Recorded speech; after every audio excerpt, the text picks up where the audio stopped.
So Mayor Bass went on to say the Trump administration is the source of disorder in Los Angeles.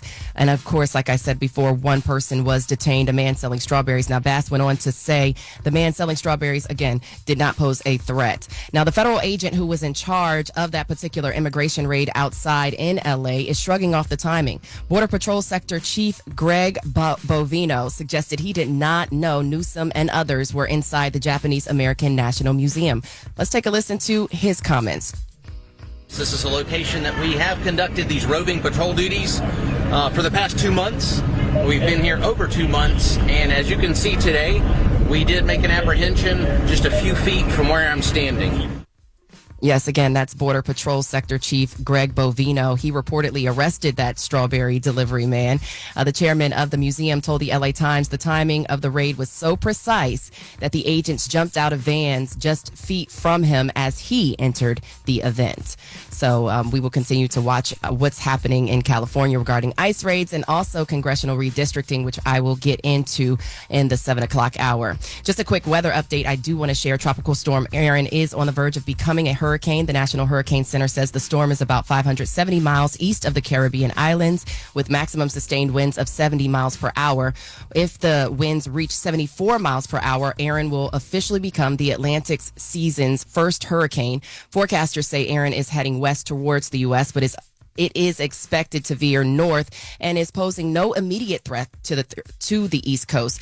But we will continue to watch the storm. The storm is expected to grow into a formidable Category 3 hurricane over the weekend. So again, I'll continue to keep you guys posted on that. But you guys got to watch over the weekend for yourselves because, we no more front page news on the weekends. But yeah, so that's your front page news for 6 a.m. Again, at 7 a.m., we'll get into redistricting. We'll talk about the president's meeting with Putin today and more. So stick around for more front page news at 7. All right, and everybody else, get it off your chest. 800-585-1051. If you need to vent, phone lines are wide open. Again, 800-585-1051. It's The Breakfast Club. Good morning. The Breakfast Club. It's a new day. This is your time to get it off your chest. Wake up. Whether you're mad or blessed. It's time to get up and get something. Call up now. 800-585-1051. We want to hear from you on The Breakfast Club. Hello, who's this? It's JB. JB, what's up? Get it off your chest. Just got a question, man. You got Chris Brown in New York City doing concerts and no interviews?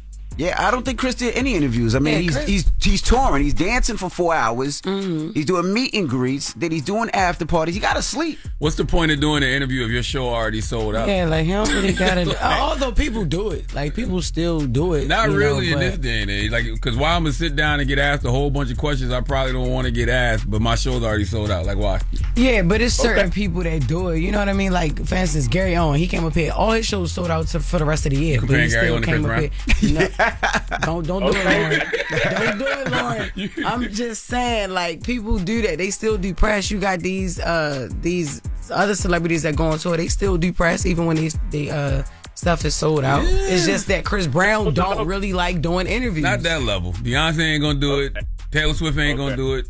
See, MetLife is a stadium, y'all. That's what, 80. That's what I'm saying. But how many Chris Browns do we have? Let's just be honest. That's my point. Yeah, that's right. it. They not doing it. And also, he ain't the person that's going to sit down and talk to people because of what people may ask him and past things that people going to bring up. All that, he definitely ain't about to sit down and I just know the Breakfast Club. I love for him because y'all play all this songs. So I just want to know. Thanks. Y'all have a great day. Yeah, those days are over. Radio is just playing the music just because they want to. Ain't no give and take favors no more. He's been up here a couple of times though. I've never seen him up there. But that's the thing about interviews, and that's why Wendy Williams used to always say, do not rely on interviews. People have to tune into the radio for you. Because how many times you going to interview Chris Brown? How many times you going to interview Rihanna? We ain't never interviewed Rihanna. Nah, we ain't never interviewed, we did interview Jay-Z once. We ain't never interviewed Beyonce. Nope. And most of these shows never ever will, period. So people got to tune in for you. Hello, who's this? Good morning, my Breakfast Club family. It's your boy Lovey from the Bronx. Lovey. Good morning. What up, Lovey? Respectfully, I want to say shout out to Barbie. She bodied that beat.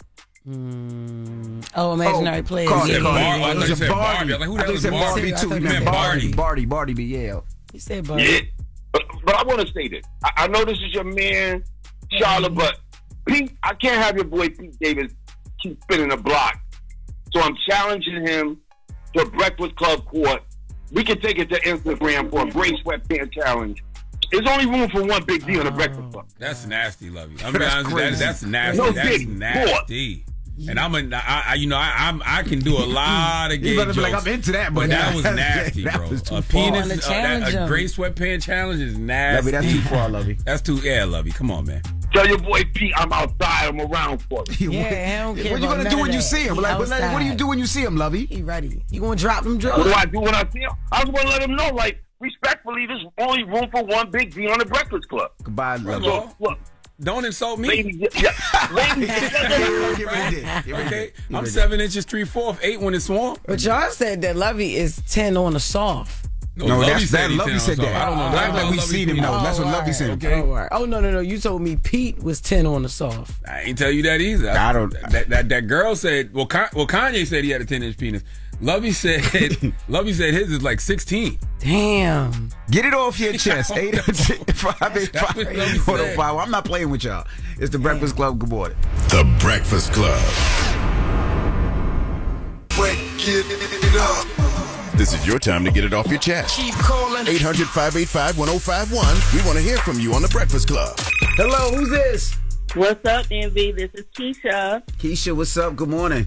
Hey, this is Keisha from Loose Lips and Liquor Podcast. What's Charlamagne, big headed? What's up, Keisha? From Loose Lips and Liquor Podcast. What's happening with you? Hey, you remember me? I do remember you. He lying. You still out here pretending to be somebody's stepstud? No, man, I don't do that. Oh, okay. What up? What Jess said? Jess said Right here. What's up, baby? How you doing? Hey, beautiful. Hey, girl. What Loren at? That little straight ass Loren. What's she at? Wow. She out of the country. She be checking in a little bit. She out the country? I think, she out the country. Oh. Well, she ain't out the country. What She's y'all still in do? the country. She in Puerto Rico. Oh, she in Puerto Rico. I thought she was in That's DR. down the street. Oh, yeah, No, that's down the that's- street. Yeah, she in PO. All right, first I want to tell DJ Quick Click, don't hang up on me. Because you so quick to hang up on people. Now, hold on. Let me see what I got to say. All right. Look, y'all. Charlamagne, you remember I came to a podcast event back in April. I remember. Yes, indeed. And and Lauren brought some gifts up there. And then I gave Lauren some gifts for y'all. Mm-hmm. Lauren ain't give us nothing. My camera got lost in there and everything. And I got the camera back. Yep. But I'm checking to see if y'all got those packages. No, man. Lauren ain't give us nothing. We didn't get it. Y'all go to moistjuicylips.com. Let me show y'all what I sent y'all. I need y'all to find those bags. I got some books. I got some sexy books in there. I sent some thongs in the bags for Lauren and Jess. They got some lace red thongs in their bag. What's the website? Moistjuicylips.com. It's Freaky Friday. Let's get freaky for a little bit. Okay, I'm on it right now. I'm looking at it right now. What you said, Moistjuicylips.com. Charlamagne? You said you horny right now. No, I said I'm on the website right now. See, Oh, okay. See, looking loose lips. I see the book's choices. Lips.com. I see the book's choices. I see the book Moist. I see the book Laced Thong. Yeah, that's what she sent us. Lacy. And she sent Lacy some red actual thongs Yes, I for sent me. y'all a book. Yes. Jess, you see that, if you scroll down, you'll see that little stainless steel water bottle. Jess, I put that in your bag. Okay. Nah, she kept Charlamagne, mine. You got a nice little mug in there. Yeah, Lauren kept all that for She herself. kept, we ain't get none of that. Yeah, I'm gonna need y'all to get that. All right, Okay, yeah, I you got got you. I'm a popcorn. checker. I'm a checker. Yeah, y'all read those books. All right. All right, Thank thank you, you. Mama. You have a good one. Hey, look, I've been supporting you, line. I've been supporting your podcast and everything since the first one. I need your support now. I'm going to order something off I this need site. you to get those books. He ordering a thong for himself right now. I'm going to order something. I already know what I'm going to order, too. I'm looking right at what I'm going to order. Have a good one, I'm going to Mama. order one of them You got toys. the stuff for free, though. Huh? You already got the books. They somewhere in the corner somewhere. Okay, I'm going to look for them. I'm Thank gonna you, take that Mama. with y'all. Jess, I know you support your people because You know remember that lady said next time you visit somewhere, she said she wanted to give you a massage, right? Yes. And you actually showed up and let them lady massage you. Yep. That's support. And she did her thing. I do. I support. Support your people. Support the Yeah. L's. But thank you, You know how you Keisha. always shoot your shot. Support. I'm shooting my shot, y'all. MoistJuicyLips.com. Shoot my shot. Y'all read those books. You got That's right. choices. Moist got the sexy poems. See, Quick fingers, Keisha. you lesbians just can't hush. That's y'all. It's just talk. Yep. Always got your mouth open. Mouth's always Yo. working. Their mouth always working. Damn, there was Lauren problem. She ain't gay. Get it off your chest. Wow. 800-585-1051. Lauren. Can y'all hear me? Shorty got a reporter's mic, yo. Why do you have the mic that be on the news, yo? It's my Ladies with Loren LoRosa mic. It's my podcast mic. Hey, guys. Good morning. Girl. You and DR getting the BBL? What you doing? Hey. In my hotel room, looking at the ocean. Oh, okay. Oh, talk that talk. What's up, girl? That lady that was just upset, tell her she gave me so much stuff and I keep forgetting to mail it from Atlanta. It's literally sitting in my best friend's house. Oh, okay. Got y'all, though. All right. Well, we got the latest with Loren coming up. What we talking about? Yes, we are going to get into some things. So Teyana Taylor and Iman Shumpert, you know, there's been this back and forth about who violated the divorce terms, who didn't. There are reports right now, but I got some clarity because it's not looking like the way it's being reported for Teyana Taylor. So we're going to talk about it. All right, we'll get into that next. It's The Breakfast Club. Good morning. The Breakfast Club. Morning, everybody. It's DJ NG, Jess Hilarious, Charlamagne the Guy. We are The Breakfast Club. Let's get to the latest with Loren. Loren becoming a straight fact. She gets them from somebody that knows somebody. She gets the details. I'm the homegirl that knows a little bit about everything. She be having the latest on this. The latest with Loren LoRosa. Sometimes she have facts, sometimes she have details, sometimes she have a little bit of everything. Well, it's the latest. On The Breakfast Club. Talk to me. Alrighty, guys. So there are reports circulating right now about Teyana Taylor and Iman Shumpert. So according to those reports, and you know what I've actually been read from court documents, Teyana Taylor has been ordered to pay Iman Shumpert $70,000. It's just covering legal fees, but here's the breakdown and to provide more clarity on what is happening. So there has been a lot of back and forth about Teyana Taylor and Iman Shumpert. There have been claims, you know, from Iman that Teyana Taylor has withheld the children and, you know, the custody. There's been custody violations and things of that nature. In court, specifically for what this ruling was, none of that stuff was addressed. Well, it was addressed. Basically, the court said that didn't happen. There's not enough proof to show that Teyana Taylor violated anything when it comes to the children or anything custody related. But what they did determine was that, and it was based off of like procedures. So when Teyana Taylor and Iman Shumpert got their divorce agreement all that time ago, and we talked about what that agreement was. Within the agreement, it was agreed upon that neither party was supposed to talk about what the terms of that agreement was. But there were stories leaking around that time about, you know, Teyana got this, Teyana got that, Iman got this, Iman got that. So Teyana Taylor got on Instagram Live to defend herself, to be fair, and to talk about what actually happened because things were spreading like crazy.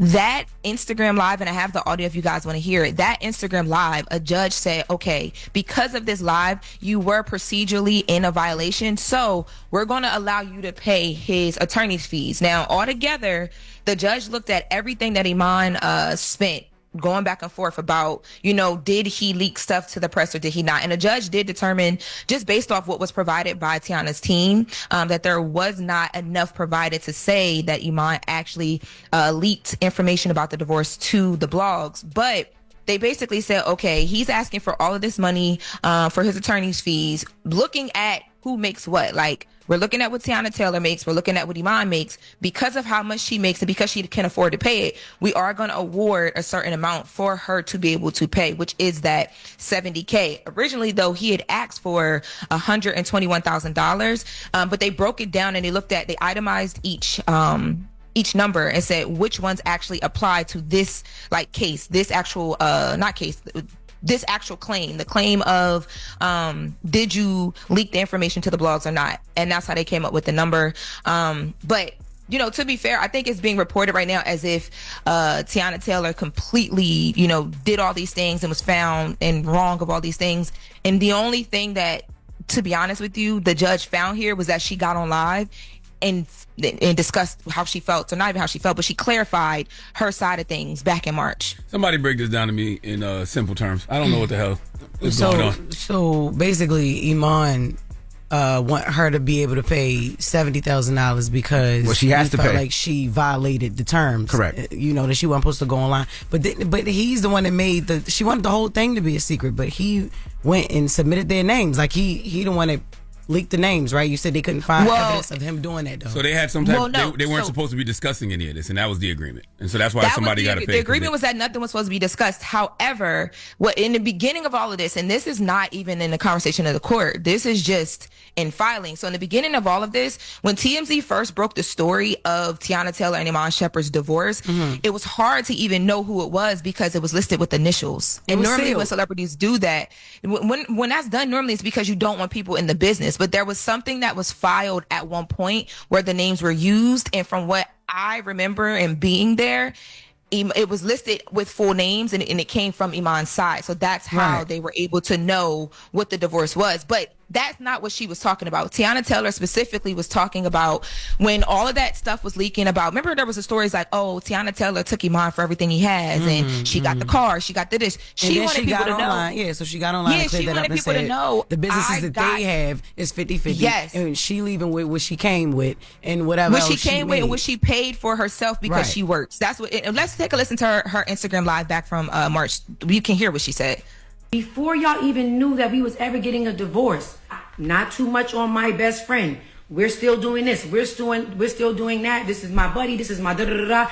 I've done nothing but try to protect us. So the fact that you are okay with the world thinking that I took you for everything that you had the world thinking that I tried to get you locked up, sitting here playing victim. Let me explain something to y'all about people. For people that's saying, oh, well, what would Iman get out of leaking these rumors that make him look bad? Some people are okay with looking bad just as long as you look worse. Okay? Y'all have to understand that. Y'all have to understand that. Before this divorce, during this divorce, and after this divorce, I protected that man with all I had in me. And it really does seem like it really does seem every time something come out in the press about her, like, you know, with her movies or her album or something like that, something comes out, like he put something out there where it would damage her reputation or something that she doing a week before her album dropped. Yeah, that is. She was doing a rollout this week. A week before her album dropped. Now this interview is about to drop. And then also, he was making skits about the divorce too. I didn't even know he did skits. He was making skits. I didn't know he made skits. Where did he posted them online? Yeah.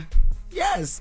So, but back to what I'm saying, it does seem like that. But when they had that reality show, he sat on the couch and even said, right, jokingly, but he said it, the thing that gets under her skin, he likes to antagonize her with online drama. And he know that gets under her skin. Well, I know Tiana's losing her mind right now because she can't talk. Didn't she just have a vocal surgery? Man, what? She's somewhere throwing up gang signs right now. No, she texting somebody crazy.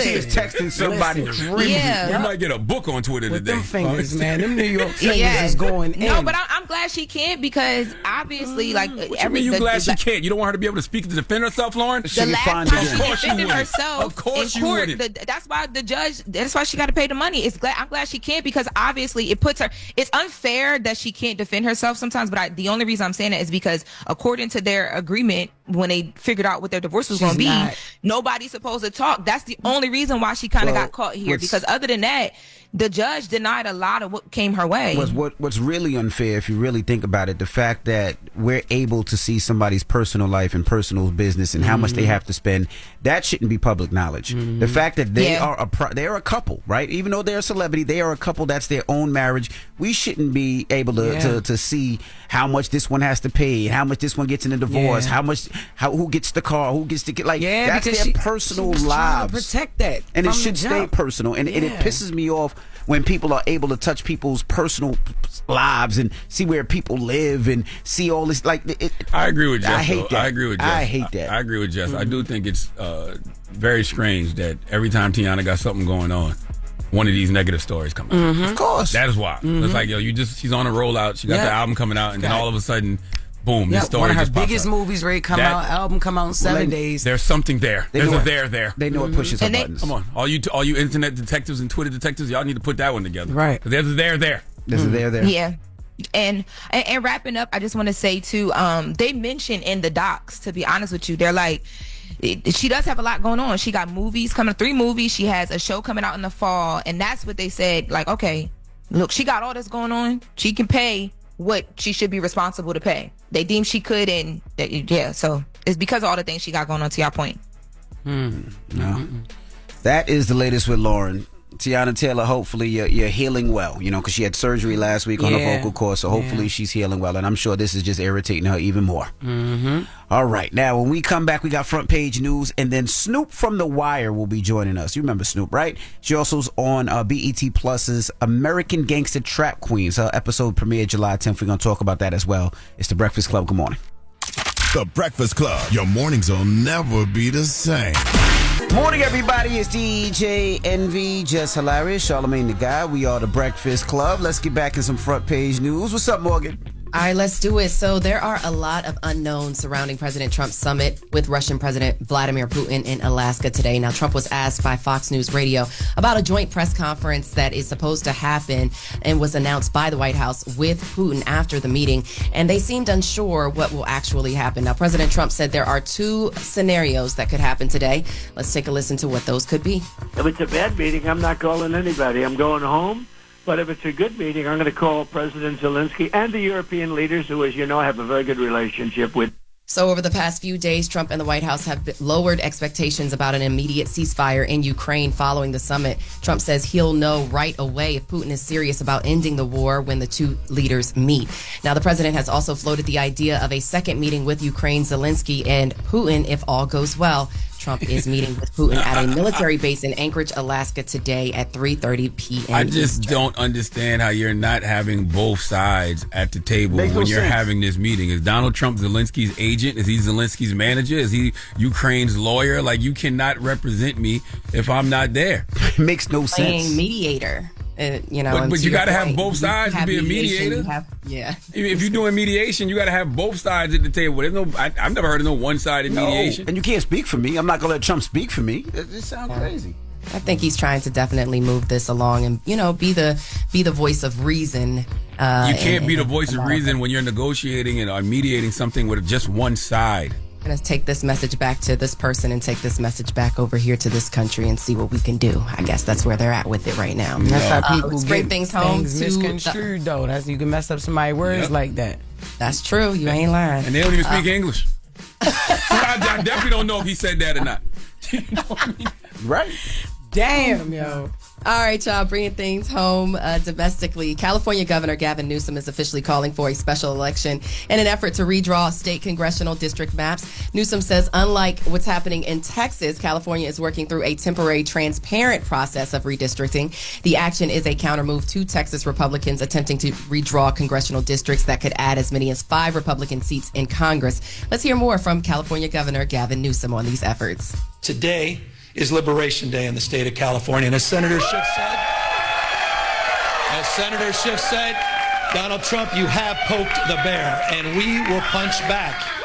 We can't stand back and watch this democracy disappear district by district all across this country, not just in Texas, but in Missouri, where J.D. Vance went just a week ago, in Indiana, in places like Ohio, in places like Florida. We need to stand up. Of course, the congressional redistricting efforts have been on hold in Texas since state Democrats left the state, blocking the legislature's ability to achieve a quorum and vote on the issue. Unless Texas Republicans drop their redistricting efforts, California will hold a special election on November 4th to put new maps before voters to increase Democratic representation in Congress, offsetting Texas's actions. Now, Newsom said he needs 2/3 of the legislature vote is scheduled for next week. Now, meanwhile, Texas Republican, I believe this is actually California Republican Congressman Kevin Kiley says no states should be gerrymandering, adding that manipulating congressional boundaries to favor one party is a plague on democracy. Let's take a listen to Representative Kiley. Having mid-decade redistricting this year cascade across the country in some sort of domino effect will be a huge distraction and a very unhealthy thing for representative government. I believe this is an opportunity for us all to take a deep breath, to say enough is enough, to say this is not a road that we want to continue to go down as a country. So that California Congressman Kevin Kiley, he's introducing a bill to prohibit mid-decade redistricting in all 50 states. And yesterday in a virtual meeting, Obama told the Texas lawmakers that their actions were inspiring others. Obama said, "We can't let systemic assault, let a systemic assault on democracy just happen. And because of your courage, what you've seen is California responding and other states looking at what they can do to offset mid-decade gerrymandering." Of course, Texas Representative Gene Wu said Obama's endorsement was proof that they have the support of the Democrats at all and every level. So continue watching these congressional districts and make sure you're paying attention to what's happening, especially if it's in your state. So, but that's your front page news. I'm Morgan Wood. You can follow me on socials at Morgan Media. For more news coverage, follow at Black Information Network. Download the free iHeartRadio app and visit us at BINnews.com. Before I go, I will say to my people in the DMV, DC, y'all just be safe, okay? Be safe this weekend. Be safe. All right. Thank you, Morgan. Yes, and today is Friday. I do have something in my spirit I want to share with the people, but I also still want to open up the phone lines because, on Fridays we do the People's Donkey. That's when people call in and give folks the credit they deserve for being stupid. So reach out and touch us right now, 1-800-585-1051. Call up and tell us who you think should get Donkey of the Day today, or give somebody Donkey of the Day today, rather. And we got Snoop coming up next, right? That's right, yeah. Snoop's going to be joining us in a little bit. Snoop from The Wire. Also, she has a new show. Well, she also is on the show American Gangster Trap Queens. It premiered July 10th. They talk about Snoop, and we're going to talk to her next. It's The Breakfast Club. Good morning. The Breakfast Club. Good morning, everybody. It's DJ NV, Jess Hilarious, Charlamagne the Guy. We are The Breakfast Club. Loren LoRosa is here as well. And we got a special guest in the building. Yes, indeed. We got Snoop in the building. What up, Snoop? Yeah. Thanks for having me. Felicia, Snoop, Pearson. What up? Of course, the new season of American Gangster Trap Queens is out right now. But how are you doing, Snoop? We ain't seen you in a long time. We ain't seen you in a minute. First of all, Snoop ran in here. So if you see her breathing hard, don't be on the internet talking about Snoop in there on drugs and all that. It's New York traffic, man. I had to get out of the traffic and start hardtailing, man. All right, so you got out and just ran. I ain't lying. I ain't want to hear y'all mouth. How you feeling, Snoop? I'm feeling blessed, black, and highly favored. There you go. Like it. What's up? I'm trying to let you get your breath. That's all. I'm giving you a minute. We giving you a minute. He's giving you a break. Snoop used to be out with me in the clubs all the time. Every night Snoop used to be out with me. I ain't lying. That done cleared up now. I done got older, man. I only get 3 drinks and it's over. This was a wrap? It looked like I probably had a whole bottle and only had 2 shots. I know you're here to talk about American Gangster Trap Queens, but I have to ask you about The Wire because it's been celebrating 23 years of The Wire. That's been that long? 23 years? Yeah. And earlier this year we had Trey Chaney and who else was up here? Bro? A bunch of the brothers from The Wire was up here. Andrew Zubber was up here. What did The Wire mean to you? 23 years of The Wire. The Wire meant everything because that's where I came from. That's where I started from. Mm-hmm. I didn't know that I knew how to act or, just to be in this entertainment business, period. So, The Wire just mean everything from, But for those that don't know, how did you get the role in The Wire? Break that down on how they chose you, your character, and all that. Yeah, because I know a couple of studs that auditioned, but they gave it to you. Nah, that wasn't the case. Michael K. Williams, they didn't never have a part for me, so that's why you see Felicia, Snoop, Pearson on there. They kept my name and everything, even my nickname the same. You know what I'm saying? So it's like, I met Michael K. Williams. God bless the dead. I miss you. I love you, bro. I met him in Club 1. Remember Club 1? And he kept looking at me like I was, like I did something to him. So I never watched The Wire. While everybody was watching The Wire, I was outside, hustling. Yeah. So I seen him, and he kept looking at me. Looks could be deceiving. Right. He got a scar on his face, looking crazy. So I was like, man, what's going on? Yeah, I'm ready to go lay for yo outside. And my boy was like, nah, man, that's Omar, the gay person from The Wire. Now I was like, oh, word? So Mike came over there to me, and he was like, man, you a boy or girl? And I was like, man, listen, I don't play like that. I love, Can I say, I love You know what I'm saying? Yeah, you Don't gotta play say with it me because like you can't that. say. Yeah, yeah. You be on gay jokes. But yeah, man, I told him I don't play that. No, he was like, nah. Like, I love your swag. I love everything about you. Yeah, man, give me your phone number. And I'm looking at him like, what? Phone number? Like, come on, man. But, you know, I gave it to him, and the rest was history. I went like a block away where they were shooting at, like, because I was living with my grandmother, you know what I'm saying, at the time, because me and my female friend was beefing, you know what I'm saying? So he was a block away. I was on Oliver and Marford. She kicked me straight out. I was on Oliver and Marford. He was on Marford and Lanville. So that's a block away. I ran up there, and the rest was history. They, said they love how I talk, you know. See, my vocabulary wasn't like this at first. Everything was yet I mean. Yeah. You feel what I'm saying? I was like, oh my God, I had to clean everything up. So, you know, yeah. Then you was like in the street from what I heard back in the day. You used to sell heroin. Yes. So you was really in the street. So you kind of got typecasted a little bit. Yes, most definitely. That's why I did the Spike Lee joint, because I didn't want to be typecast. Spike hollered at me like, yo, I mean, come on, him and Mike and my godmother, like, come on, man. I played a prostitute. Damn. How did the streets accept you at that point, though? Did they be like, all right, Snoop, go do your thing, man. You don't need to be out here with us no more. And when did you realize you ain't had to do that? When'd you quit? I quit when I was on the wire. I mean, I quit when my trap phone kept ringing, and then Ed Burns, David Simon, and, you know, Nina was like, yo, like, come on, stop. You know what I mean? Like, we want you. You is amazing. See, people, you don't see yourself what your worth is because it's you. Yeah. You know what I mean? And then once they see, like, the outside person see you, and they let you know, you probably think they hating or, I mean, whatever. But, you know, them people said that I was a star, man. I believed them.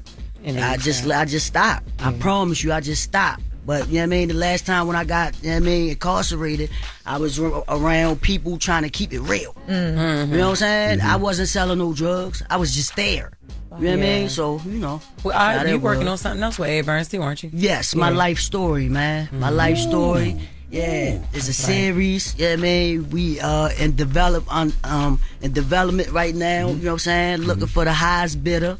Still on the table. You know what I mean? But it's a series. It's about my life story, man. It's trials and tribulations that I went through. It ain't nothing like it ain't going to look like The Wire, but it is because I'm from Baltimore. You can't get that about me. You know what I mean? I love my city. You know what I mean? So it's like it's a series, man. And it starts with like your childhood. Yes, yes. When I was first born, you know what I mean, I died 3 times addicted to crack because my mother was, you know what I mean, getting high. You know, I'm adopted, went to jail. You know what I mean, well, prison at the age of 14 and a half. You know, for first degree murder, nothing that I, you know what I mean, proud of or nothing, but it's my life. I can't change it. So I have to make changes when I get older, just right now. You know what I mean? So I can make the right decisions. And you've lived through experiences that most people only see on shows like The Wire. How do you think your early life shaped the way you approach like your acting and your storytelling? For the gangster shit, it's like, man, it's in me. You know what I mean? It's like, you know, but the other acting, like my female part, like my versatility. You know, I'm still working, man. I know how I work at walking heels now. You know what I mean? 6 inches. So Tammy and Arce taught me how to do that. So now break down the prostitution. Tammy and Arce. Yeah, Arce, God, that's my god sister. Tammy Rivera. That's Tammy Rivera. I thought it was some girl named Tammy you met in Arce. No.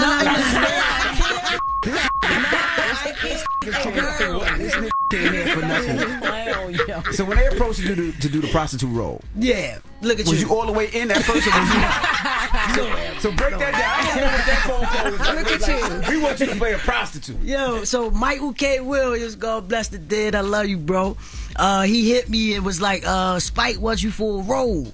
And I was hyped, like, Spike? Oh, Yes, sir. What's up? A legend, icon. So once I got around Spike let me know what it was, and I was looking at Spike like you serious? But Spike helped me. Yeah, man. And another thing, Spike helped me, man. Spike took me to what was that? Aldo's. Hey, that's what it's called. Aldo's, the shoe store. The shoe store, and they helped me try to walk in heels, man. Spike took his time with me. Wow. Pick my hair out, my dress. You know what I'm saying? No talk like this, and I was like, ow. You know what I'm saying? Like, yes, yo. Like, man, Spike. I love Spike, man. We're still kicking it with Snoop, Charlamagne. And you talked about your life after prison. What was the single hardest moment in that journey that, like, what kept you moving forward after changing your life after coming out of prison? When I first came home before The Wire, I had 3 jobs. I had working for Ford, making bumpers, and then I had 2 jobs. Making Ford bumpers, then I went to the book factory, and then once them people was like, yo, yeah, man, no, we find you because you have a criminal background. I'm like, yo, what the I'm gonna throw a book at somebody and kill them? Like, what you talking about? Like, you know what I'm saying? It's a book factory. We stocking books. You know what I'm saying? And right there, I was like, man, forget that. So I took my last little check and I went and got me some yams. You wanna know what that is? Yeah, grams. Yeah. That's great, but you blessed though, man, because so many people end up in that situation and they don't get a second chance. Yeah, they throw but these little kids away. Yeah, but at the same time, man, like the last time when I just got incarcerated, like a lot of people turned their back on me, man. That hurt it because it was like, you know what I mean, like everybody know that I came from the streets, but they still thinking that I'm in the streets. Nah, I'm sitting here trying to keep it real. You know what I'm saying? I'm trying to keep it real, and people ain't trying to keep it real with me. You know what I mean? But they just here for the glams and the glitter. You know what I mean? But when I got in trouble the last time, I was living with Mike moved, and then like I was in the Bronx, 176 in McCombs, and my man mother living room on a blow-up bed for a year and a half. You know what I'm saying? And it's how bad you want it. I wanted it bad. I ain't want to sell drugs because I wasn't selling drugs. That hurted me, man. You know what I'm saying? And people was trying to sit there, oh, you did this, man, you did a motherfucking thing, but there, The Wire on The Wire, that's their headlines. So they could make you, you know what I mean, grab you into the headlines. You understand what I'm saying? It was like, I was like, oh, that's how y'all play. You know what I mean? That's why I stopped doing interviews. Because every time it's like, yo, I say something, people will go ahead and misconstrue what I gotta say. You understand what I'm saying? Or make headlines what they want to. Nah, man, I ain't going for that, man. Like, real talk. Like, one time I took a reporter out. I ain't gonna say those names. Like, I thought she was cool. I'm paying the tab and all that. You know what I'm saying? We sit there at Moe's, eating, chilling, eating crab legs, all types of eating a hookup. And this lady sit here and just talk real greasy about me. I was like, dang. Oh, after that? Yes. In the pit, like. Yes. Was y'all out in an interview or y'all was just chilling? No, we was chilling, having a conversation, like, I mean, like us. Yeah. And she's a reporter. And she went and just wrote that. I was like, man, went to my victim family house, all types of stuff. Like, and you could have just told me that. Like, you could have warned me. You know, but we was kiki and a caca. Oh, girl, get another drink. You alright? You know what I'm saying? That type. We was cool. I mean, you would have thought we was best friends. And that's when I knew right there. I was like, man, these people don't love nobody. Them just doing their job. Excuse my language. That's all good. You know what I mean? So, you know, it's no hard feelings, but I had to learn. You live and you learn. And once I was coming from the street, so I didn't know how the industry played. Now I know. How is that now though? Like what? I don't take nothing to heart. You know what I'm saying? You say something crazy about me, I'll around, smoke a blunt and laugh at you. You know what I'm saying? Yeah. But you know, nothing. I don't take nothing to the heart no more. What's the biggest misconception about Snoop, you think? That Snoop was in the streets. When I left the streets, I was on The Wire. You know, and that was true spill. It was just, you know, like my family, can't turn my back on my family and friends. You know what I mean? Like, come on, man. That's where I come from. These 4 corners on Oliver and Marford, that's where I come from. You know, so it's like, how can y'all, I mean, give me a chance to grow. Give me a chance to figure it out. It was just coming so fast. I was like, oh, So do you feel like your role in the wire hurt or helped? No, I think it helped. And I think I did. I mean, I take full responsibility for everything that I probably even got in trouble for. Because people, when I first got on, people was like, yo, go ahead and move to LA. I'm like, man, I ain't Hollywood, I'm Hollywood. Man, I'm out here trying to save my neighborhood, save my city. And I could, help from afar. What's that balance like now for you, knowing that, like, okay, you helping, but from afar, you got things you need to protect, but you still be connected to your people and your community? Like right now, I always do me and Miss Elvina. Shout out to Miss Elvina, I love you, baby. Miss Elvina, she always helped me with shoe hoops, not guns, that I do in the city of Baltimore for my city back to school drive. I come out my pocket. Miss Elvina keeps saying I need sponsors, but I come out my pocket because people don't know I'm in the hood. I always see what we need. That's right. You know what I'm saying? So it's like, I just come out my pocket and do it myself. So, and what else you said? No, I'm just wondering that. It's just, the balance. You were talking about trying to figure out the balance and like growing in it. My balance is now that I help from afar. You know what I mean? I go home. You know what I mean? I always go home. I'm always home. But I just from afar, man. I gotta help from afar because I know too many people in the city, man. I can shake somebody's hand. I'm caught up in a indictment. You know what I'm saying? Like that just be stupid. It's just crazy though because your town where you from is what gives you your balance. Yes. To me, it's when you move out to them places like LA is when you lose yourself. Yes. When you got your boots on the ground still in your city, that's when you. But at the same time, when you know your city and you from there and you in the streets, I ain't even talking about the county or the suburbs. When you in the city, you know what it is. So you ain't gotta stay right there to help. I wanted to ask you. I know you and Michael K was so close. Yes. Right? Help y'all. So how did his death affect you? Man, it hurted me so bad. I mean, I got the phone call from Jamie Hector. At first, I didn't know what he was talking about. I'm something kind of like a psychic because I felt something, but I thought it was about me, And man, we all have our demons, our vices. You know what I mean? Some is loud, some is quiet. And Mike's was in between because he was getting himself together. He had stopped getting high, and I don't know. I had just talked to him a week before, and it hurted me, man. It hurted me. It hurted me, like because we had so many plans, and that's how I got my start. If he would have never said nothing to me, y'all wouldn't have never heard no Snoop. You know what I mean? I probably would have been dead or in jail. Did you ever ask him? Did you ever say to him, what did God say to you in the club that night when you were staring at me? Like, what did you see in me? Did you ever ask him that? He just said he seen a angel.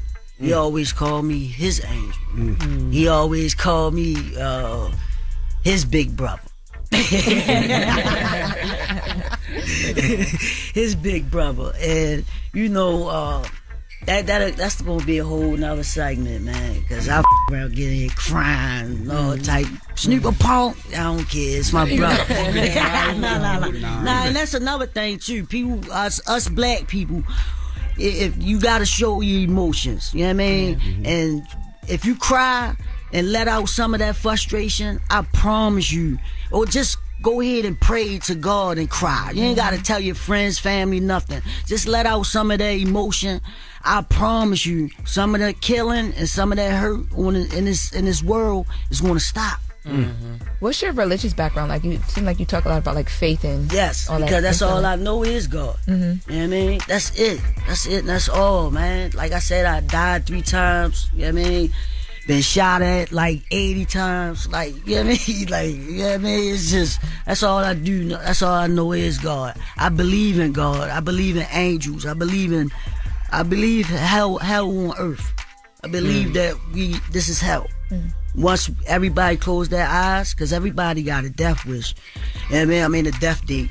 So, you know what I mean? Once you close your eyes, that's heaven on earth. I heard the guy that they OD'd in over there on Pennsylvania Avenue in Baltimore from them drugs. The man said that he was mad that they brought him back.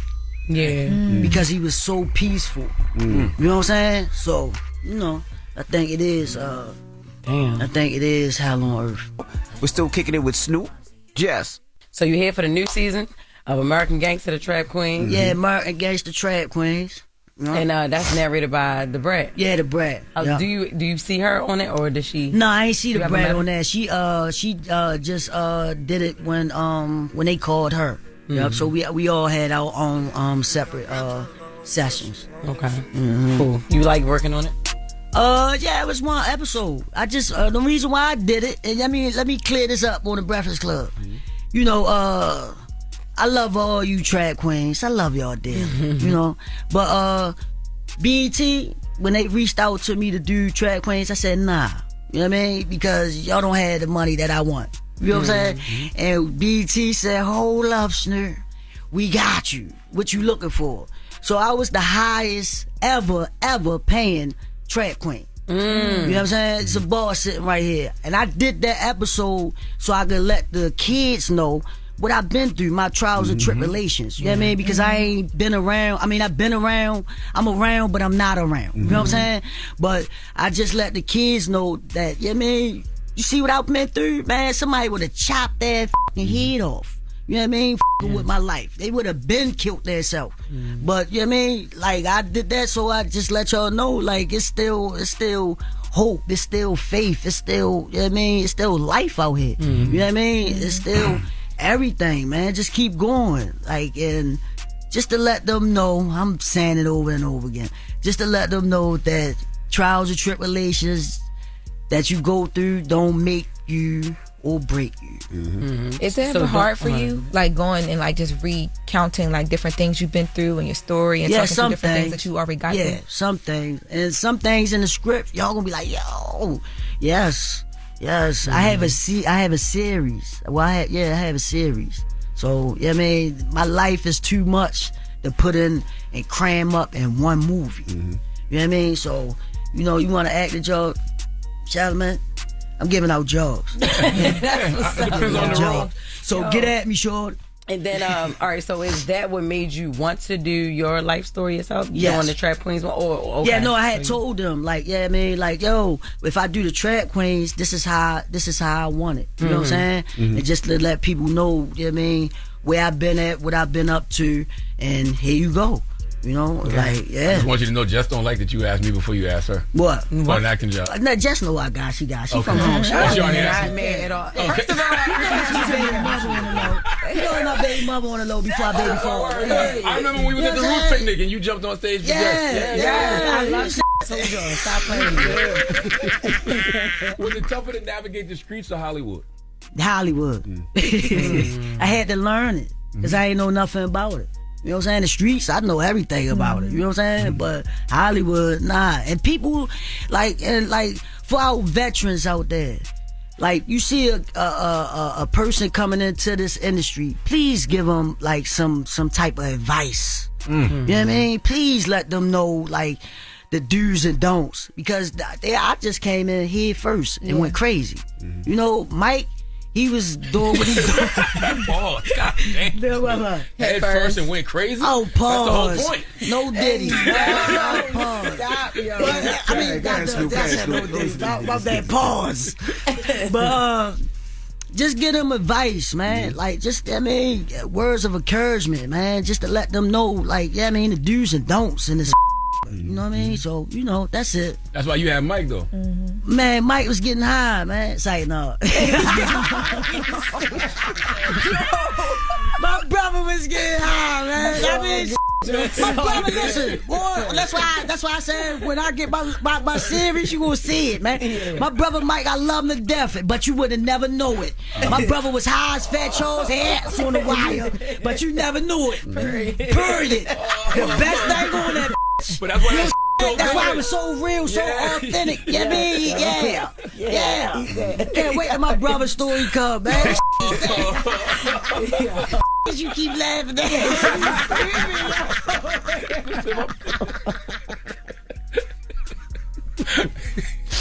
at Charlamagne and Henry. I can't with Snoop, yo. I cannot with Snoop. How they real lovers this morning? No, that's how they smoke. My goodness. No, she over here telling herself jokes. She said, "Me and Charlamagne, they real lovers." Like what? Yo, Snoop, American Gangster, the Trap Queens, available now on BET Plus. Now, if you don't know what Trap Queens is, they break down each episode is a woman who was out there hustling and getting to it. And this episode is about Snoop. Yeah, first one, episode 1, season 4. Hey, first episode. Right. Yes, sir. When you look, my last question: when you look back at your life thus far, Snoop, is there anything you would change? Like, do you have any regrets? In 95, when I went to prison for the murder charge, you know, because that broke her family heart, broke my family heart, you know, especially my grandmother. That's why I turned myself in, because of mama. You know, mom was like, man, they gonna kill you, girl. What's wrong with you? They gonna kill you. You 14, what's wrong with you? Yeah, I mean, so, you know, I think, most definitely. Is there anything you've done to try to reconcile that situation with the fans? Yes, I try to reach out. Well, I seen her mother when I was in prison.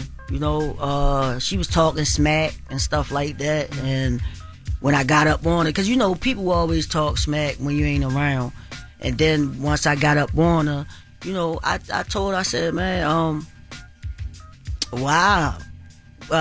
When I got up on her, I told her, I said, man, I know you mad at me, and I know you hurt. I know you won't never forgive me, but just pray, you know. And I'm asking God to forgive me, you know. So it ain't nothing me or you could do to bring her back, you know. I'm so sorry. Did she accept the apology? She gave me a hug, but she told me flat out, I ain't gonna never forgive you.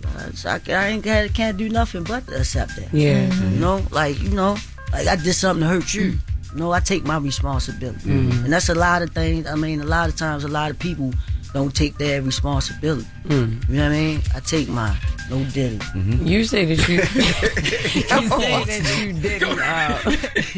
You said that you regret, you know, going to jail. But I think that probably definitely is the reason why you still here. You know, that could have saved your life because, like you said, mama told you, yo, they gonna kill you. You 14, you could have got killed out there if you just kept running or whatever. Because all that shit do catch up. Yeah, dude. You know, with you. So I think the best thing was you turning yourself in. You know what I mean? But you regret taking the life, is what I regret taking the life. Yeah, most definitely. Well, Snoop, we appreciate you for joining us. I swear you've been up here before, but if you say you've been up here before, man. Nah, but listen, soon as I start filming, I'm coming back up. Hell yeah. Yeah. I remember you was on Ye Body when you was up here. Yes. Nah, that's what I remember. No, that wasn't me. Y'all got me best up. I wasn't on no. That was another stud. Yeah, y'all got the like Snoop.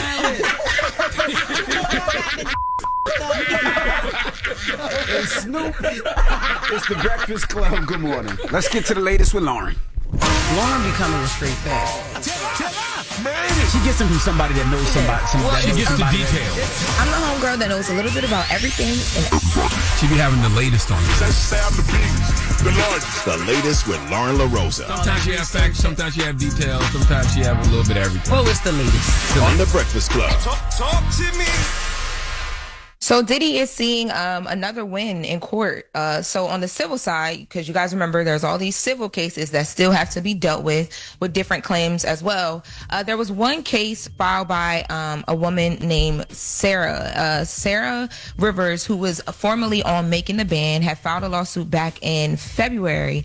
And in the lawsuit, she claimed that Diddy, during the scene, she cited the scene where Diddy made people from Making the Band 2 walk for the cheesecake, and her and the rest of the band had to walk. So, y'all know the story. Had to walk to go get the cheesecake from Junior's or whatever.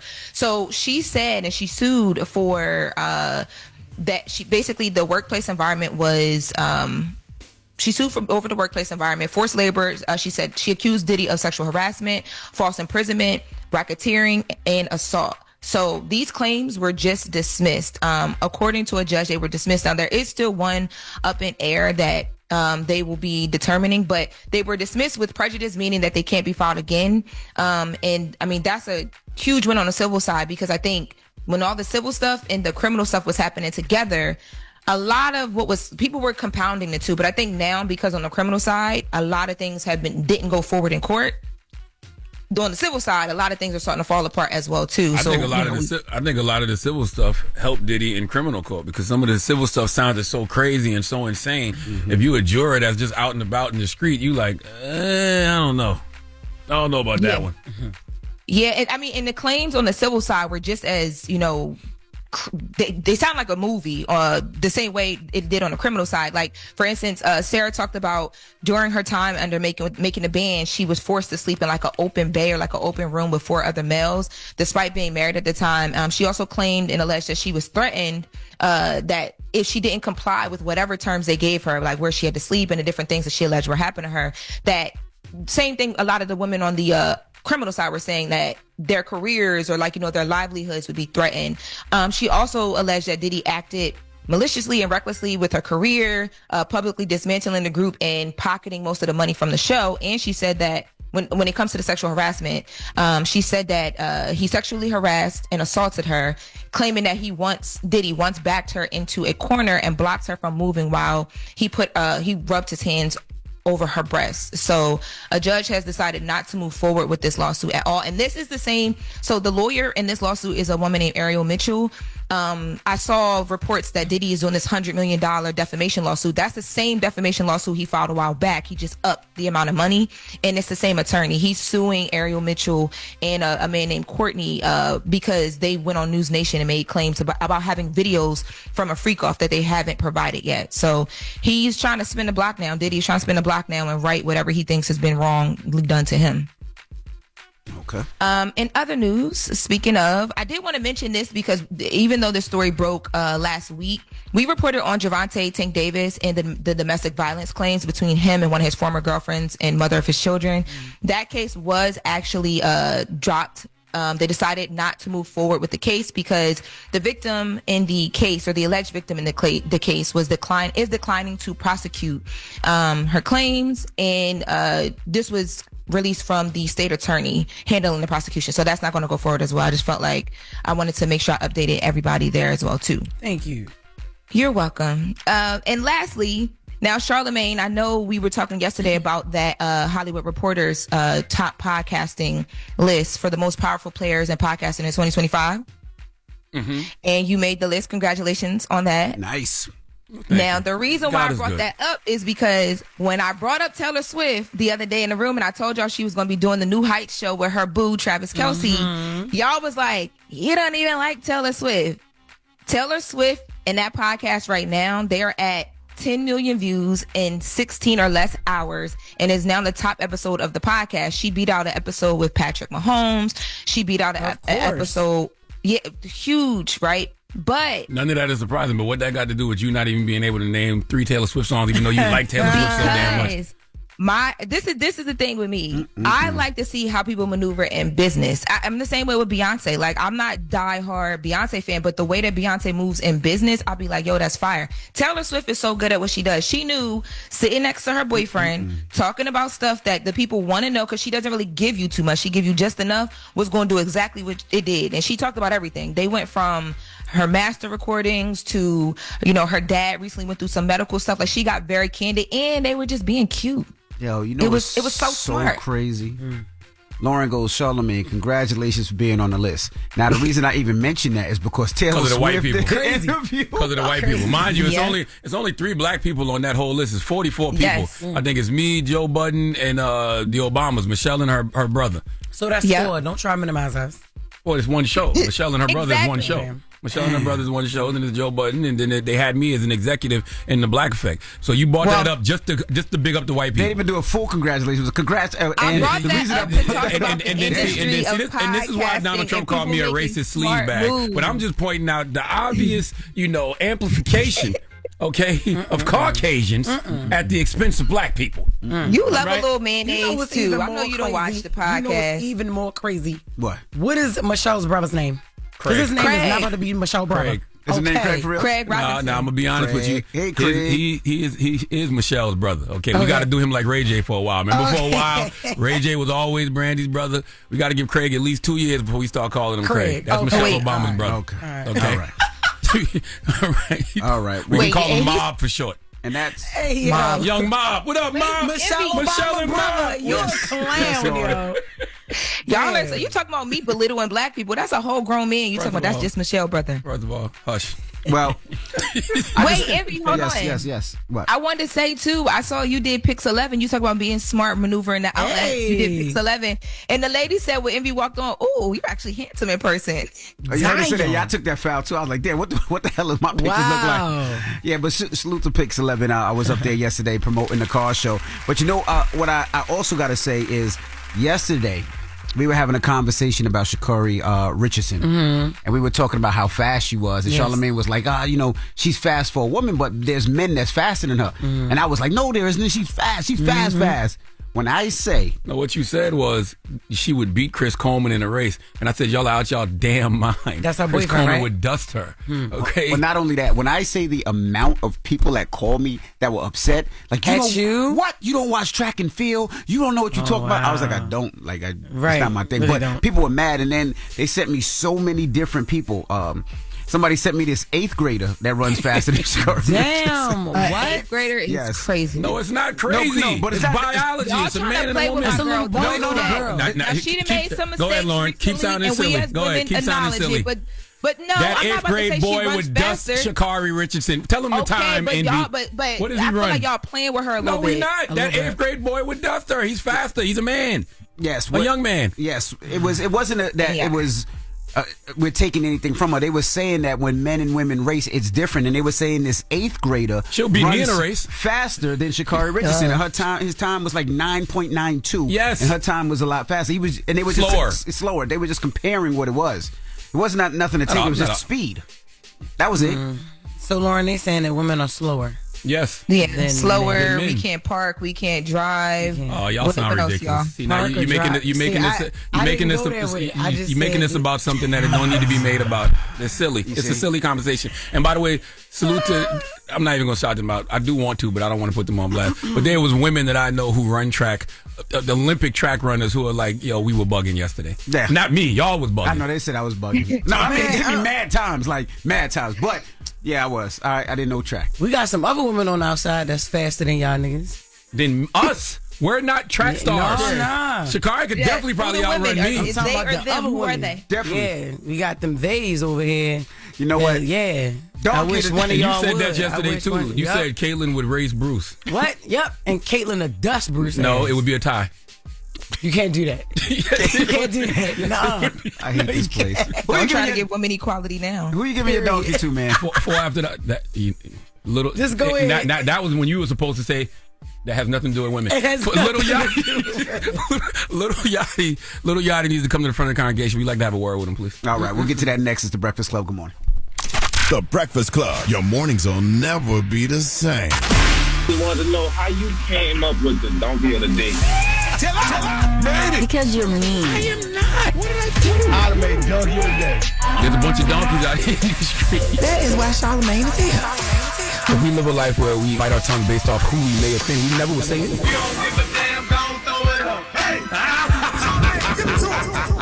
Give it to him. On the Breakfast Club. In the words of Charlamagne the God, he's a donkey. That was Oh man, Charlamagne, he's giving donkey of the day to who now?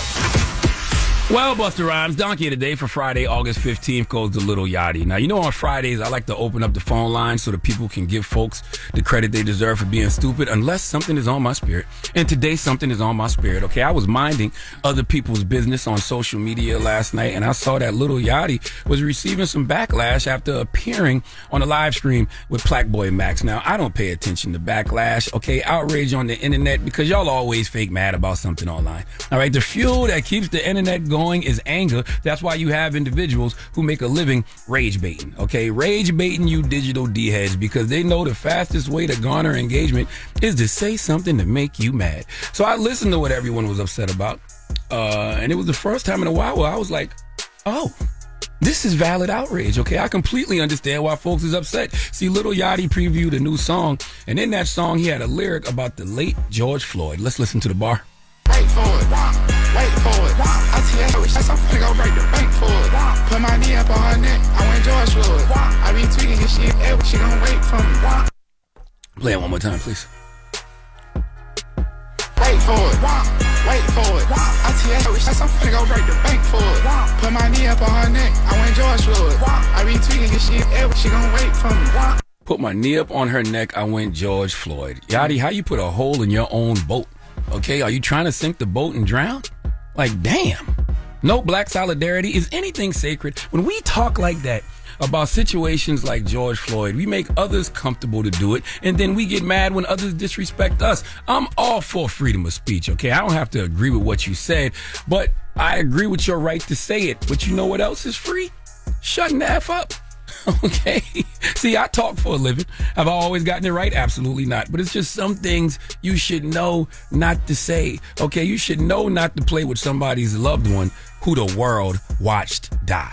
Okay, Yachty, you are 27 years old, and you are not a stupid young man. In fact, you are very bright, okay? I've watched you in interviews. I've watched you conduct interviews. I've always thought that you had an empathy about you because of how you have been attacked in this culture called hip-hop, okay? People used to label you as the poster child for whack rappers, all right? Some still do. Was that fair? Probably not, but that's what it was, okay? I've seen you have empathy for Drake when Kendrick was busting his ass last year. So I ask a simple question. Would you write a bar about Kendrick mollywopping Drake in their lyrical battle? Of course you wouldn't, because that's your man. You wouldn't want to hurt his feelings or his team's feelings. I got a better one for you. Would you write a bar about the tragic, senseless murder of the late, great Takeoff? Of course you wouldn't, because you would have empathy for him and how he went out. Okay, you would have empathy for his team and family. So why wouldn't you give George Floyd that same respect? Why disrespect that brother's family and friends like that? You said, put my knee up on her neck, I went George Floyd. So you decided to channel that racist ass cracker Derek the Devil Chauvin, who killed George Floyd. Okay, you watched that video that the world saw. The world saw Derek the Devil Chauvin kneeling on George Floyd's neck for 9 minutes and 29 seconds. Watch that man take his last breath, calling for his mother. And you at the big age of 27 decided, you know what? I'm going to put that in a bar. Even if your brain thinks it, immediately something got to say, nah, that ain't it. Okay? And no engineer, nobody in the studio said, nigga, no. What are you doing? Okay, this is why you can't have a bunch of yes men around you. You got to have somebody around to simply tell you no, and hell no, and F no. And I know folks is out there, but Charlamagne, you believe in freedom of speech? I do, but you are not free from the consequences of said speech. You can say what you want about anybody and anything, but you have to deal with what comes with that, because there's a cost to everything that comes out of your mouth. And before you speak, you should always ask yourself, am I willing to pay this price? Now, Steven Jackson from the All the Smoke podcast, dropping the clues bombs for the All the Smoke podcast. Mm-hmm. You already know he's stepping about George Floyd every time. As he should. Every time. Okay, he replied to Lil Yachty yesterday, and he had this to say. Let's listen. And I'm just trying not to pay attention to you idiots, man, but like, it's just hard, bro. Like, Lil Yachty, bro. You've been whack, man.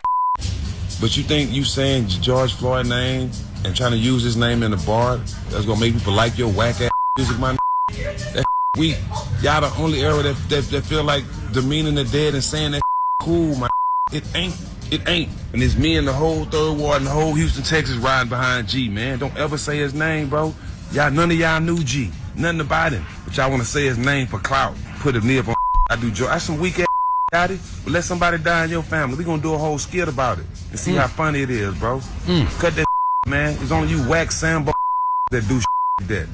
The only era that feel like demeaning the dead is okay. That is a very valid point. Lil Yachty, whether you realize it or not, everybody who knew George Floyd and loved George Floyd feels exactly like Steven Jackson does this morning. That line was corny. Okay, it was very coonish. All right, George Floyd got murdered, knee to the neck from Derek Chauvin, and you turned his death into a corny-ass rap bar. Okay, the bar don't even make no sense. You put your knee up on her neck, you and George Floyd. What you saying, you want to kill her? If you don't think you upset George Floyd's family, well, Loren LoRosa got a statement from George Floyd's brother. Loren, would you like to share what George Floyd's brother told you? Yes. Terrence Floyd said to me he wants the lyric changed. He says, let his brother rest in peace. It has disturbed his family. People were sending him the clip all yesterday, so he had to listen to it, and it disturbed him a lot. He says it's super inconsiderate. Terrence Floyd also said to us that this generation doesn't pay attention to what they say. They just want to make a song and get it on the charts, and they feel like because of who they are, people will listen and accept it, and that's not right. It's super inconsiderate. You should think about what you're writing and make it make sense because it impacts other people.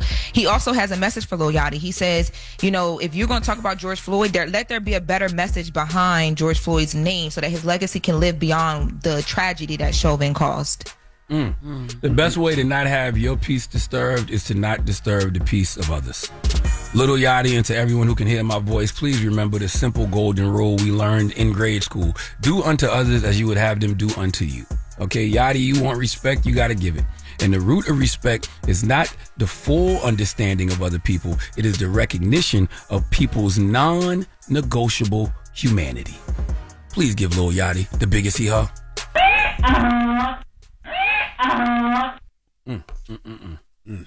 All right.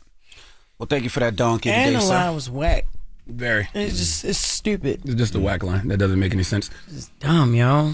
All right. But you know, today, switching gears, is it would be the 40th born day of the late, great Nipsey Hussle. That's right. Okay? And it's only right. Nipsey Hussle's been up here a couple of times, and it's only right to get back his interview. I I feel like we should celebrate Nipsey every opportunity we get, and today is his born day. Today he would have been 40 years old today. That's right. Okay? And we're going to get that interview back on when we come back, so don't move. It's The Breakfast Club. Good morning. The Breakfast Club. Morning, everybody. It's DJ NV, Jess Hilarious, Charlamagne the Guy. We are The Breakfast Club. Now, again, today would have been Nipsey Hussle's 40th birthday, and what we wanted to do in celebration of his life is we wanted to get on the interview when he was up here. Let's get into that. It's The Breakfast Club. Good morning. Nip, what's up, my brother? What's the deal, bro? Now, I don't know nothing about LA politics, but are you allowed to wear that much red? I can do what I want, man. This my brand, so you know what I'm saying? Absolutely. Yeah, I like how red look with gold, you know what I mean? Do people trip like that with the colors you wear, or? It depends. Like, again, everybody know who I am as far as where I belong. So, you know, I be seeing like internet comments sometime when I be flamed up, but in LA, you know what I mean? We grew up, if you was a real, you wear what you want. That don't really apply, you know what I'm saying? Yeah. Is it still heavy like that, though? I mean, it's like if I'm in somebody else's hood with a gang of red on, and I'm not a known face, and I'm in a Crip hood, yeah, I probably get addressed. Gotcha. But I don't think I had that problem. They be like, that's Nip, you know what I'm saying? Well, congratulations on the album. I got Finally, man. Finally. Victory lap. Yeah, victory lap in stores. Go grab that, stream that, all that. You got something to prove on victory lap, man. I had to. It took too long, right? You had a lot to prove on that album. Yeah, I did. Let's talk about it now. The album is dope, first and foremost. Thank you. I love the album. Thank you. I hear a lot that you don't like weirdo rappers. Facts. Now, what's a weirdo rapper to you? Well, I think you talking about the line when I was like, this ain't this weirdo rap you is used to. Mm-hmm. Yeah, I just feel like, you know, I felt pressure a little bit from where the game is at, and that ain't no diss to nobody specific, just like it ain't in the direction of what we grew up on in terms of like, you gotta say something, you know what I mean? You gotta be a man of respect or a woman of respect, you know what I mean? Even from like just the drug stuff, like, you know, that was never glorified in rap culture. We could almost like live by Scarface or Jay-Z or Tupac lyrics. If we ain't had no principles or like a man around, we could live by their lyrics and come out as a solid individual. So that's what I meant, just as far as like, you know, just returning to that direction. I don't know, like, telling people what to do, but just, you know, try to represent the principles that I grew up on in rap music. That's one thing I like about your music. It always has socially redeeming value to it. And on dedication, you know, Kendrick said that his man L said, do a song with Nip. He a better Crip, but Kendrick said he a man first. Yeah. You know, you hear what he speaks about from black businesses, the false imprisonments, and he said, listen close, is bigger than deuces and four. So is that a challenge for you to get people to see you for more than a stereotypical West Coast gangster rapper? I mean, people receive me based on what I said. So I wouldn't blame people for that. I came in and said, this is where I'm from and this is what I represent. But it was for a reason. I wanted to establish, you know, what I belong to. And I looked at it like jail. That's what I used to tell my homies, because even some of my homeboys would be like, bro, you can't come out talking about the hood. specifically. You know what I mean? When you walk into a dorm, the first thing you establish is where you from. And then from there, you get into the person behind this. Just in case whoever got a problem with this, wherever your enemies is, you go to the back, you handle your business. And then you get into like, okay, I could actually with you. You know what I mean? We get to know each other, but you get that out the way first. And so, also I wanted my message to impact gang culture. You know what I'm saying? I wanted what I had to say to impact individuals like myself, young people that was in these areas that was controlled by gangbanging. I didn't want to preach to the choir, but I wanted to be able to say, you know, I'm one of you, and where I'm gonna go, wherever I end up, you gonna know that you can end up there too. Whether it's at the top of the game or in a successful situation as a business owner, I came from this, and it's authentic, and I'm not on the outside of this culture. That's why I came in like I came in. I wasn't trying to like be on no super tough guy. You know what I'm saying? I just wanted to be clear that, you know, wherever I take it, I'm not different. I'm exactly the same. I've been through everything you've been through or you're gonna go through as somebody in that culture. What is a better Crip? What does that mean? I don't know, because I ain't said, but what I would assume Kendrick meant was that somebody that is not 100% biased or outside of communicating with a blood or somebody from the other side of the tracks. Maybe that's what he meant. That's what I took it as, you know. But we had to ask Kendrick his take on what he meant by that. You talk about West Coast infrastructure. It was a period when you needed a Dr. Dre cosign to get out of the West. Why do you think that changed? Dre, man, he built I call it an island. If you look at music, it's like 3 or 4 islands in rap music. You know what I mean? And a lot of things that you might not know, well, y'all know, but that the people might not know are connected to these islands. They connected. You got the like Jimmy Iovine, Dr. Dre Island, which you got to list all the artists. Tupac came under that. Drake, Snoop, Game, Kendrick. Well, yeah, Kendrick is a part of the Top Dog thing as well, but it connects. You know what I'm saying? And so then you got like the Lior, Def Jam Island, and that, not Island Records. I'm just saying Island. Island. You know what I'm saying? Yeah, and Rough Riders, Murder Inc., Rockefeller. Yeah, you know, Kanye and all the artists that came after Ye fall under that. And then you got whatever happened on Sony. You know what I mean? And so it was one of them 3 options for an artist, and unless you wanted to go what I call just taking the stairs and figuring out how to get into one of those situations as your own thing. Top Dog did it. You know what I'm saying? Top Dog created his own thing. And so that was my goal, to build an island myself. You know what I mean? I saw what, even like Jay, they got Rock Nation. That's an island. Right, absolutely. That's its own thing. Even though it came from them being an artist connected to another situation, they have turned that into its own operation. Now, today would have been Nipsey Hussle's 40th birthday. So we just wanted to get on a classic interview from Nipsey Hussle that when he was on the Breakfast Club years ago. So let's get it back on. You sampled Hard Knock Life on the album? Yeah. Did you have to clear? Who did you have to clear that with? Jay-Z. Okay. Yeah. You know what's crazy about that record? I thought you played the keys over just enough where you ain't had to clear. Nah, that's the Hustle Hard motivation record. Yeah, Hustle and Motivate. Yeah. Yeah, so when Jay-Z got Annie to clear the record, I guess when he paid him, he said, y'all gotta let every other rap artist after me use this. Wow. Really? Yeah. So that was his deal with whoever the producers and writers were. That's interesting. You know what I'm saying? That's dope. Yeah, so we benefited off his negotiation in 1998. Wow. We just had to get Jay-Z to clear it. Because when he cleared it with the owners of the copyright, he made it to where any hip-hop artist after him could use the record. Jay did that, so hopefully you don't have to go through that. You know what I'm saying? Wow. Yeah. So every hip-hop artist got to clear with Jay first.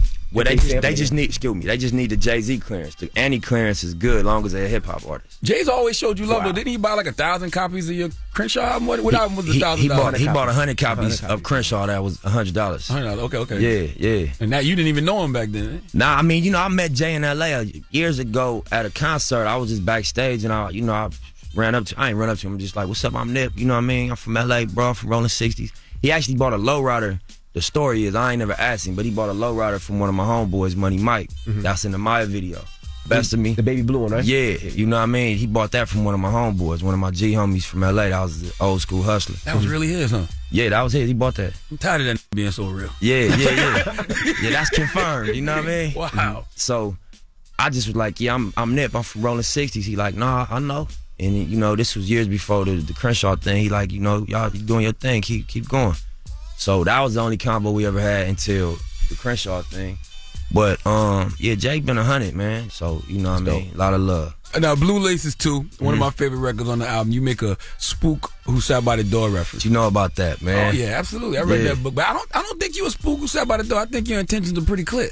Well, now I would say so, but even to the point we made earlier, that's one of the reasons I was so vocal about where I was coming from and what I represented, because I knew who I wanted to mobilize. You know what I mean? And if anybody that ain't seen that book, seen that movie or read the book, it's about a gang member from Chicago who presented himself in a way he never caught no cases. He had a clean cut look, and he infiltrated the CIA. Yep.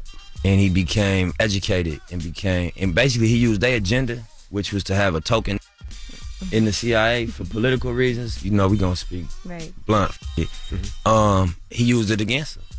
And I think that in terms of hip hop, you think of the message that they embrace, I feel parallel with, like, you know what I mean, the power structure. I don't mean the culture of hip hop, but the power structure of music. They got prescribed personas they expect from us. You know what I'm saying? So I feel like the way he used their intention against him was one of my underlying strategies. You know what I'm saying? You got to put the medicine in the candy. 100%. And what's interesting about that book, all his people used to call him Uncle Tom and a coon, you know what I'm and saying? Sellout. Yeah. But he was there working for them the whole time. Yeah, and he I don't want to go blow nothing up like he did in the movie, you know what I mean? But just in terms of being able to mobilize his homies to a higher cause, you know?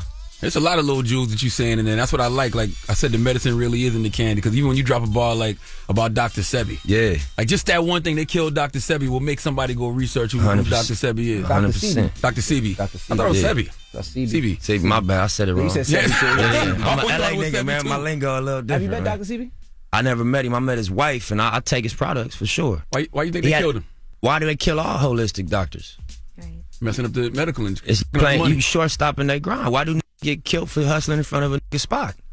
You short-stopping the grind. And they check is billions. You got that get flipped for a couple $100,000. So you playing with some pharmaceutical money, you know. And what's crazy, I'm working on doing a documentary on the trial in 1985 when Dr. Sebi went to trial against New York. Right. Because he put in the newspaper he cured AIDS. Yeah. Did he He beat the case. Yeah. And he went to federal court the next day and beat that case on record. Yep. And nobody talk about it. I think the story is important. I think it's a powerful narrative. It is. You know what I mean? And I think imagine this. Anybody in this room, if I could say, hey, somebody cured AIDS, y'all be like, yeah, right. And then I could show you an example of him going to trial and proving in a court to a jury that he cured AIDS. Y'all would be interested in that. Absolutely. And y'all would 100%. look into the way he did it, right? So I feel like more so than like champion his products or explaining his methodology, put some light on that case. Imagine being able to cure cancer or being able to cure any type of herpes, just all kinds of And that's what he things. do, by the way. That's what he did. He used to send all types of vitamins up to the station. You had herpes? No. I said vitamins to the station. Did you hear me? I said vitamins anymore, to he the doesn't. station. Damn, this guy's crazy. My last question for Nip, man, because I'm riding in the car and I'm like, boy, Nip gonna get in some for this. You said that your mistress is Creole. How do you get away with that? Man, it's music, man. Oh. I said my wife is a C note. I said this life is a free throw. My wife is a C note, but my mistress is Creole. You know, that was number one. I recorded that before I had a girl for real. Oh, okay. Before I was in a All relationship. That's the disclaimer. Yeah, right there. That's a fact, though. I ain't just Hey, I being ain't mad at you. political, I'm but with you. then again, it's music, man. Like, my girl's an actress. If she kissing on camera, what, I'm gonna be mad? Nah, do your thing. I love the fact you said your girl, so y'all back together, y'all good. Yeah, we solid. Players f up too, man. Yeah, that's all I'm gonna say about that. Right? You know what I'm That's the saying? reason I asked, because she don't play. Yeah, she don't run down on you. She ran down on Charlamagne. You know, Charlamagne went hard. You know what I'm saying? But yeah, Boogie, man. You know, she know how to defend herself and stand up. You know what I mean? And you know, she from LA. She grew up. A lot of people might think she got a privileged background. She ain't got no privileged background. They think she's Nunu in real life. That's what they think. Is he from Atlanta? Yeah, nah, but she come from LA, man, and you know what I mean. She seen Charlamagne and zeroed in, but I told her from jump though. I'm like, you gonna meet Charlamagne and like Charlamagne, respect Charlamagne. You know what I mean? Charlamagne known for being honest and you know what I mean, ruffling feathers. But I know his stance. And I'm like, y'all got the similar mentality in terms of like what's right. You know what I'm saying? So yeah, she got a lot of love and respect for you. Well, we appreciate you joining us. Nipsey Hussle. Album's out right now. Victory Lap. Yeah. And it's the Breakfast Club. Good morning. Yeah. The Breakfast Club. Morning, everybody. It's DJ NV, Jess Hilarious, Charlamagne the Guy. We are the Breakfast Club. It's time for Pastor Oaks. Go, go, go.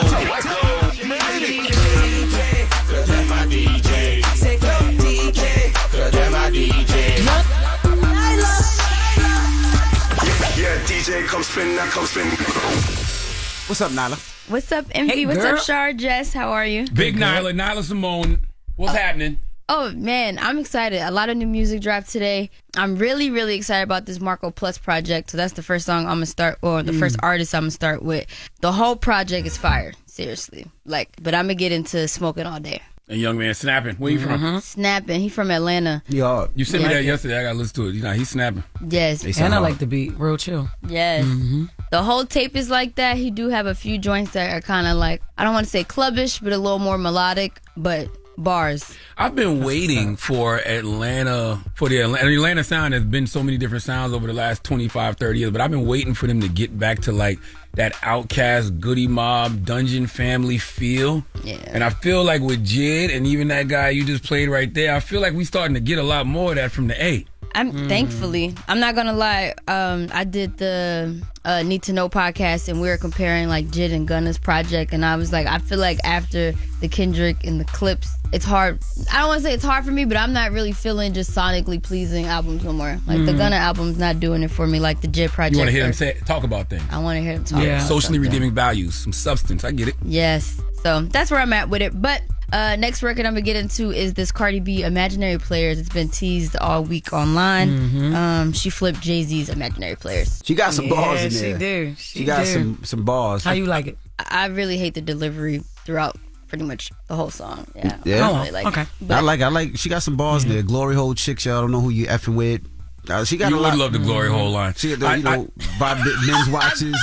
Take the links out. Like she got some bars in there. I told y'all yesterday that the hardest people to please with that record was going to be individuals born in the 1900s because we grew up on Imaginary Players. So it's a high bar. Yeah. Like it's a very, very high bar. So to me, it's okay. You know, it's like something that would be cool on a mixtape or an interlude on the album. But as a single for the rollout it's received, I don't think it's one of those. You know, personally, I think people should leave certain classics alone. Like there's no upside to doing it because I can't help but compare it to the original.